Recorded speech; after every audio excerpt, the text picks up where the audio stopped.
वालेकुम गाइस, कैसे हैं आप? उम्मीद करते हैं आप सब खैरियत से होंगे, खुश होंगे और हमारी दुआ है कि हमेशा खुश रहें, हंसते और मुस्कुराते रहें। मेरा नाम है रहमान अनवर और मैं हूं और मैं ज़फ़र इकबाल। और आज हम जिस वीडियो पे एक्ट करने जा रहे हैं, इस वीडियो का टाइटल है एक्सप्लेन एक्सट्रीमिज़म इन पाकिस्तान। तो देखते हैं वीडियो, और उससे पहले वीडियो को लाइक, चैनल को सब्सक्राइब ज़रूर कीजिएगा। तो करते हैं स्टार्ट। दोस्तों, पाकिस्तान के फॉर्मर क्रिकेटर हैं कामरान कामरान अकमल। वैसे तो ये अकमल है, लेकिन इन्होंने जो बात कर दी है उससे लगता है कि ये सच में कम अकल है। मौका था भारत और पाकिस्तान के मैच का, अर्शदीप को लास्ट ओवर फेंकने आना था, पाकिस्तान को जीतने के लिए काफी रन चाहिए थे। उसी वक्त ये कम अकल भाई साहब एक टीवी चैनल पर बैठकर अपनी 2 कौड़ी की राय दे रहे थे। अर्शदीप के उस आखिरी ओवर से पहले कम अकल भाई साहब ने अर्शदीप के सिख होने का मजाक उड़ाया और उस पर एक बेहद घटिया कमेंट कर दिया। जब लास्ट ओवर करना है हर्षदीप सिंह ने, वो वैसा उसका रिदम ही लग भी सकता है। आपको पता, फिर 12 बज गए हैं।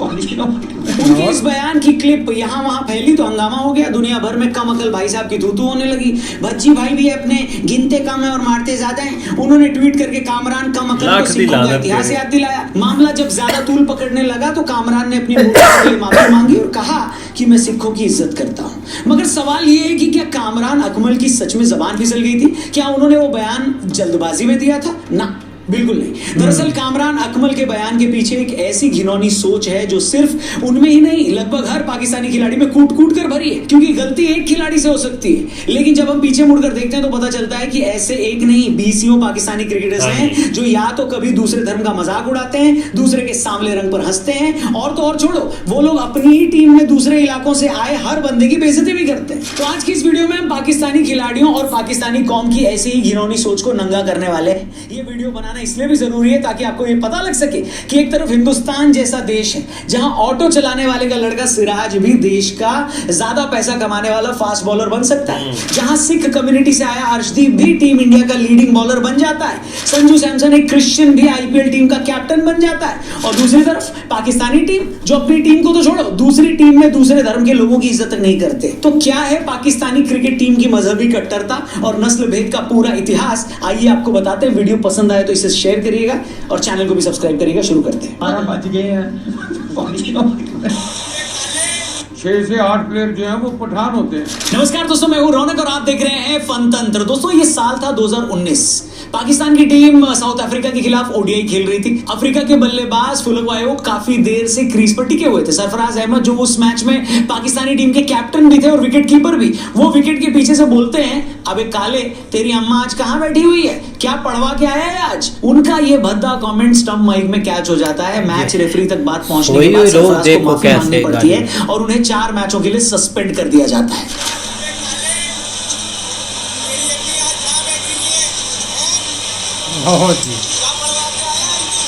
अब आप सोचिए, आजकल 12-12 साल के बच्चों को भी स्कूलों में बताया जाता है कि कोई मोटा है तो मोटा बोलकर उसकी बॉडी शेमिंग नहीं करनी, किसी के रंग का मजाक उड़ाना अच्छी बात नहीं होती। ऐसा करने पर स्कूलों में बच्चों के अगेंस्ट भी सख्त एक्शन लिया जाता है। मगर एक खिलाड़ी जो इंटरनेशनल क्रिकेटर होने के साथ साथ पाकिस्तानी टीम का कैप्टन भी है, उस आदमी तक को यह बात नहीं पता है कि भाई किसी के रंग का मजाक नहीं उड़ाते। फुटबॉल मैचों में तो खिलाड़ी मैच से पहले ये प्लेज भी लेते हैं कि रंग के आधार पर किसी भी तरह का भेदभाव करना बुरा होता है। पूरे मैच के दौरान पीछे इलेक्ट्रॉनिक साइन बोर्ड पर एंटी रेसिज्म स्लोगन भी चलता रहता है ताकि छोटे बच्चे भी अवेयर हो सकें। मगर पाकिस्तानी टीम के कप्तान को इतनी अकल नहीं है भाई कि किसी व्यक्ति को काला बोलकर उसका मजाक नहीं उड़ाना होता।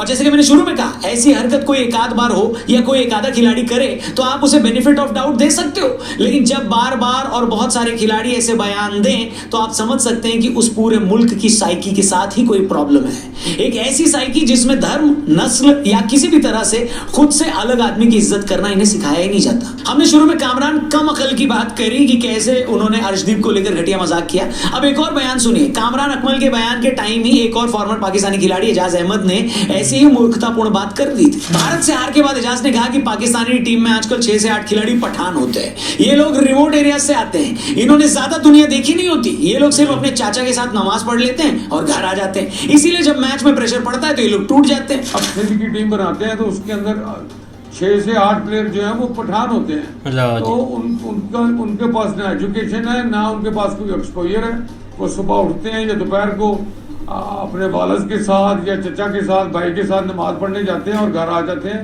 और उसके बाद घर से बाहर नहीं निकलते। जब प्रेशर आता है ऐसा, तो उसमें आके इनकी नर्व्स उनसे साथ नहीं होती। आप लेवल देखिए इन भाई साहब की बात का, वो भी उस प्लेयर का जो खुद इतने सालों तक पाकिस्तानी टीम का हिस्सा रहा है। बजाय पाकिस्तान की हार को क्रिकेटिंग नजरिए से एनालाइज करने के, ये बंदा उसमें भी नस्ल ले आया। एक तरह से ये साबित करने की कोशिश कर रहा है कि टीम में इस वक्त जो पठान खिलाड़ी हैं उनके कमजोर टेम्परामेंट की वजह से हम हारे हैं। और अगर आपको ये लग रहा है कि पठानों को लेकर एजाज की जबान फिसल गई होगी, तो आपकी ये कंफ्यूजन भी मैं दूर किए देता हूं। जो लोग पाकिस्तानी क्रिकेट का या समाज का इतिहास नहीं जानते, उन्हें बता दूं कि 47 में पाकिस्तान बनने के बाद से पाकिस्तान का पंजाब सूबा देश में हर जगह हावी रहा। फिर चाहे वहां की सेना हो, पाकिस्तान की टीवी इंडस्ट्री या पाकिस्तान की क्रिकेट टीम, पाकिस्तान के पंजाबी मुसलमान ने अपने ही देश के किसी और बाशिंदे को कभी इज्जत नहीं दी। 71 में बांग्लादेश अगर पाकिस्तान से अलग हुआ तो उसकी भी यही वजह थी। पाकिस्तान के सीनियर जर्नलिस्ट हसन निसार ने एक टीवी इंटरव्यू में खुद कहा कि जब हम कॉलेज में पढ़ते थे तो मैंने खुद देखा है कि कैसे बंगाली मुसलमानों का हमारे कॉलेज में मजाक उड़ाया जाता था। उन्हें काला बोलकर चिढ़ाया जाता है, कहा जाता था कि उनसे तो बदबू आती है, ये लोग मच्छी खाते हैं। हसन समेत वहां के कई पत्रकार इस बात को अंडरलाइन करते हैं कि अगर बांग्लादेश बना तो इसमें भारत का नहीं बल्कि खुद पाकिस्तान की उस सोच का हाथ है जो अपने से अलग जबान बोलने वाले बांग्लादेशियों को अपने साथ नहीं जोड़ पाई। और तो और आपको यह जानकर भी हैरानी होगी कि जिस बांग्लादेश के नाम में बांग्ला है, 71 से पहले उसी पूर्वी पाकिस्तान में पाक फौज ने बांग्ला भाषा की जगह उर्दू थोपने की कोशिश करी थी। इसी पाकिस्तान ने आज तक कभी सिंधियों के अलग कल्चर, उनकी अलग भाषा को एक्सेप्ट नहीं किया। यही वजह है कि सालों तक कराची हिंसा की आग में जलता रहा। पाकिस्तान के हुक्मरानों ने इतने सालों में सिंध के कैरेक्टर को ही चेंज कर दिया। पाकिस्तान की सरकार ने कभी खैबर पख्तूनख्वा के लोगों को उनका हक नहीं दिया। इसलिए अगर एजाज अहमद एक क्रिकेट प्रोग्राम में मैच की बात करते पठानों पर तकनीद करने लगे तो ये ऐसे ही नहीं हुआ है। दरअसल इन लोगों के खून में ही ये बात घुसी हुई है। सच तो ये कि ये लोग निजी बातचीत में पठानों को कम अकल बोलते हुए उनका मजाक भी उड़ाते हैं। अगर अफगानिस्तानी दर्शक पाकिस्तान की टीम से इतना चिढ़ते हैं तो उसकी एक वजह ये भी है। आपको पिछले साल का 50 ओवर वाला वर्ल्ड कप तो याद होगा, जब पाकिस्तानी टीम भारत के हाथों बुरी तरह जलील हुई थी। ये लोग सेमीफाइनल में भी नहीं पहुंच पाए थे। उस वक्त भी पाकिस्तानी टीम और पाकिस्तानी क्रिकेट बोर्ड को क्रिटिसाइज करते हुए अब्दुल रज़ाक ने कुछ ऐसा स्टेटमेंट दे दिया था कि लोगों के दिमाग के परखच्चे उड़ गए थे। पाकिस्तानी बोर्ड की आलोचना करते हुए अब्दुल रज़ाक ने कहा कि अगर आप ऐश्वर्या राय से शादी कर लोगे तो आप ये उम्मीद कैसे कर सकते हो कि आपके बच्चे बड़े गुणवान होंगे। जरा सोचिए, एक एक्स क्रिकेटर जो पूरी दुनिया घूमा है, दुनिया घूमकर उसने पूरी दुनिया का कल्चर भी देखा है, मगर उस बंदे में इतनी अकल नहीं है कि अपने क्रिकेट बोर्ड की आलोचना करते हुए एक औरत को टारगेट नहीं करना होता। ऐश्वर्या राय से शादी करके अच्छे बच्चे पैदा नहीं बोलने का क्या मतलब है? क्या पाकिस्तान में एक फिल्मी एक्टर्स को एक खराब औरत माना जाता है जो घटिया काम करती है? मतलब क्या ही बेतुका और नीच बयान था ये। मगर तब भी उस बयान पर हंगामा हुआ तो रज़ाक ने माफी मांग ली कि नहीं, मेरी तो जबान टूट गई थी। अरे भाई, क्यों नहीं मान लेते कि तुम्हारी जबान नहीं फिसलती? दरअसल तुम लोगों को ये पता ही नहीं कि दूसरे के मजहब का और रंग का मजाक नहीं बनाना होता। तुम्हें किसी ने ये नहीं सिखाया कि कोई औरत अगर फिल्म में करती है तो सिर्फ फिल्म लाइन में होने के कारण वो बिकी हुई नहीं हो जाती। और मजे की बात क्या है पता है? पाकिस्तान में एक खिलाड़ी ऐसा कोई वाहियात बयान दे भी देता है तो उसे ज्ञान देने वाले 10 खिलाड़ी आगे आ जाते हैं। जैसे रज़ाक के टाइम ज्ञान देने रमीज राजा आगे और कुछ दिन बाद खुद रमीज राजा विवियन रिचर्ड्स को काला बताने वाली घटिया शायरी पर दांत निकाल कर हंस रहे थे कि जो लड़कियां खुद को कहती हैं मलका आलिया, जो लड़कियां खुद को कहती हैं निसार साहब, हाँ, सुन रहा हूं, उनको फिर मिलता है मिस्टर कालिया। और ये वो रमीज जी हैं जो बाकी फॉर्मर पाकिस्तानी खिलाड़ियों से थोड़ा ज्यादा सुलझे हुए माने जाते हैं, जो पाकिस्तान के इतिहास के उन 3 लोगों में शामिल हैं जिन्हें अंग्रेजी आती है। मगर घटिया चुटकुले पर दांत फाड़कर रमीज ने ये बता दिया कि अंग्रेजी अपनी जगह और घटिया बातों पर दांत निकालने की खानदानी बेशर्मी अपनी जगह। और आपको अगर लगता है कि पाकिस्तानी प्लेयर्स की बेशर्मी का लेवल यहीं तक है तो आप बड़ी गलती कर रहे हो। पाकिस्तान के पूर्व खिलाड़ी इंजमाम ने तो चौड़ मारते हुए कहा था कि कैसे जब वो काउंटी खेलने इंग्लैंड गए थे तब उन्होंने ब्रायन लारा को लगभग कन्वर्ट ही कर दिया था। इसी इंजमाम ने यह भी दावा किया कि वो भज्जी को भी कन्वर्ट करने वाले थे। मौलाना की बात सुनते थे तो मेरे से एक दिन कहा हरभजन ने, क्योंकि ये जो आदमी ना मौलाना को कह रहा था, क्योंकि ये जो आदमी है ना, मेरा दिल करता है कि मैं इसकी बात मानूं। इसके अलावा पाकिस्तानी टीम ने अपने इकलौते हिंदू क्रिकेटर दानिश कनेरिया के साथ क्या किया ये पूरी दुनिया को पता है। दानिश ने बताया कि कैसे सिर्फ हिंदू होने की वजह से पाकिस्तानी टीम उनके साथ एक टेबल पर खाना नहीं खाती थी। उनके हिंदू होने की वजह से पाकिस्तानी क्रिकेट बोर्ड ने मैच फिक्सिंग कांड में कभी उनकी मदद नहीं की, वो भी तब जब दानिश कनेरिया पाकिस्तानी क्रिकेट इतिहास के सबसे ज्यादा टेस्ट विकेट लेने वाले स्पिनर थे। सोचिए जरा, एक देश मजहब को लेकर इतना कट्टर हो सकता है कि वो मौका मिलते ही अपने टॉप क्रिकेटर तक का भी करियर बर्बाद कर देता है। और एक भारत है जहां शमी पर 2-4 बार ट्रोल्स ने घटिया कमेंट स्टेटमेंट किए तो पूरा देश उनके साथ आ गया। खुद विराट ने आगे आकर स्टेटमेंट दिया। ये शमी ही थे जिन्हें खुद प्रधानमंत्री मोदी ने वर्ल्ड कप फाइनल की हार के बाद गले लगाया था। ये शमी ही थे जिन्हें आउट ऑफ द वे जाकर अंतिम तारीख निकलने के बावजूद खेल रत्न दिया गया। और शमी ही थे जिनके शानदार परफॉर्मेंस के बाद यूपी सरकार ने उनके गांव में उनके नाम पर क्रिकेट स्टेडियम बनाने का ऐलान कर दिया। अब देखिए दोनों मुल्कों में माइनॉरिटीज के साथ कैसा सुलूक किया जाता है और फिर खुद अपनी राय आप ही बनाइए। मगर अभी भी हमारे यहाँ ऐसे मक्कारों की कमी नहीं है जो बार बार खेल में धर्म को घुसाकर भारत पर ही इल्जाम लगाते हैं कि हम अपने मुस्लिम खिलाड़ियों को ठीक से ट्रीट नहीं करते। देखिए क्या है ना, आपके लिए समझना बहुत जरूरी है कि ऐसा नहीं है कि पाकिस्तानी आवाम या वहां का समाज तो बहुत भला है मगर वहां के क्रिकेटर ही कमीने निकल गए ना। आप पाकिस्तानी समाज में माइनॉरिटी के साथ होने वाले सुलूक को देखेंगे, आप खुद कहेंगे कि भैया यहाँ एक सेब नहीं बल्कि पूरी की पूरी पेटी ही खराब है। कुछ आंकड़ों पर नजर डालिए, पाकिस्तान में हिंदू और सिख लड़कियों को अपहरण और फिर धर्म परिवर्तन एक आम बात हो गई है। The movement of solidarity and peace के मुताबिक पाकिस्तान में हर साल 1000 हिंदू, सिख और क्रिश्चियन लड़कियों का जबरदस्ती धर्म परिवर्तन किया जाता है। पुलिस और अदालतें भी ऐसे मामलों में पीड़ितों की कोई मदद नहीं करती। अहमदिया जो खुद को मुसलमान कहते हैं मगर पाकिस्तान के संविधान में उन्हें गैर मुस्लिम घोषित कर दिया गया है। हर दिन अहमदिया मुसलमानों के खिलाफ हिंसा होती है, उनके धार्मिक स्थानों को तोड़ा जाता है, अदालतों में उनके साथ भेदभाव होता है, उन्हें सामाजिक बहिष्कार झेलना पड़ता है। The human rights commission of Pakistan की खुद की रिपोर्ट के मुताबिक अहमदिया मुसलमानों के खिलाफ हिंसा, उनकी हत्या और उनके साथ होने वाले डिस्क्रिमिनेशन के सैकड़ों मामले दर्ज होते हैं। आज पाकिस्तान में जो पूरा बलूच आंदोलन चरम पर है, पाकिस्तानी सरकार और फौजों ने जिस तरह पिछले 75 सालों में बलूचियों का शोषण किया है वो सबके सामने।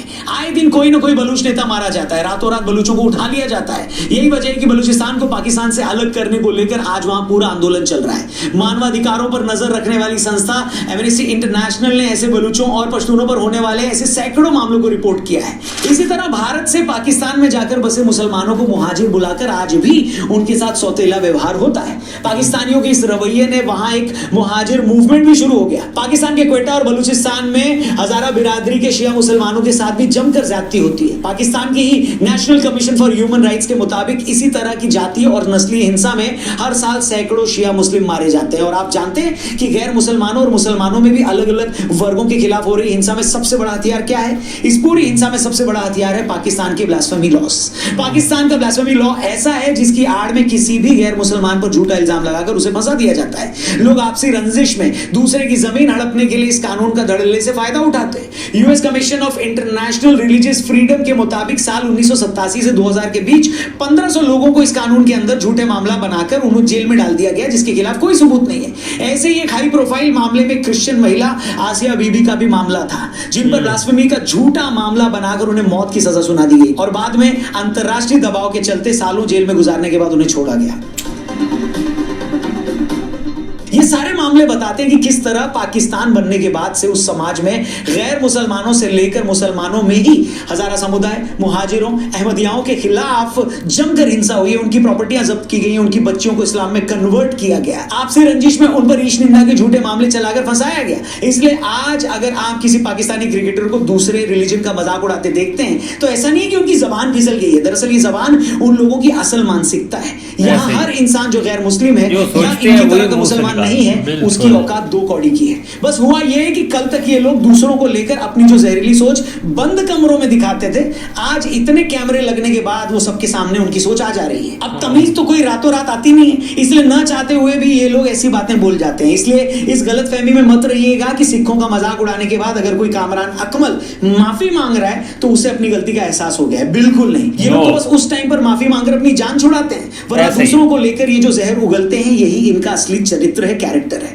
बाकी और क्या ही कहूं, वीडियो पहले ही बहुत लंबा हो गया, लेकिन इतना वादा है कि पाकिस्तानी समाज में पहले इस मजहबी जहर की पोल हम खोलते रहेंगे और बार बार वीडियो बनाकर दुनिया को ये बताएंगे कि इस समाज का असली कैरेक्टर आखिर है क्या, ताकि भारत में भी लोगों को पता लगे। जो पाकिस्तान भारत में होने वाली इक्का दुक्का घटना पर बवाल मचाकर हमें ज्ञान देता है, इस मामले में खुद उसका कैरेक्टर क्या है, उसकी औकात क्या है। बाकी आपको अगर इस मामले पर अपनी कुछ राय देनी है, ओपिनियन देनी है तो कमेंट करके जरूर बताइएगा। वीडियो पसंद आई हो तो इसे दबा के शेयर करिएगा, चैनल भी सब्सक्राइब करके जाइएगा। थैंक यू फॉर वॉचिंग, जल्दी मिलते हैं, जय हिंद।